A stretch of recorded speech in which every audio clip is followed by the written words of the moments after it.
નમસ્કાર, આપ જોઈ રહ્યા છો સ્પાર્ક ટુડે ન્યૂઝ। ભરૂચ જિલ્લાના જંબુસર તાલુકાના અનેક વિસ્તારોમાં અચાનક ભારે પવન સાથે કમોસમી વરસાદ વરસ્યો છે।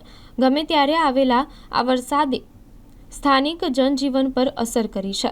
અચાનક પડેલા વરસાદને કારણે ગરમીથી પીડાતા લોકોને થોડી રાહત મળી હતી, પરંતુ ખેડૂતો માટે આ પરિસ્થિતિ ચિંતાજનક બની હતી।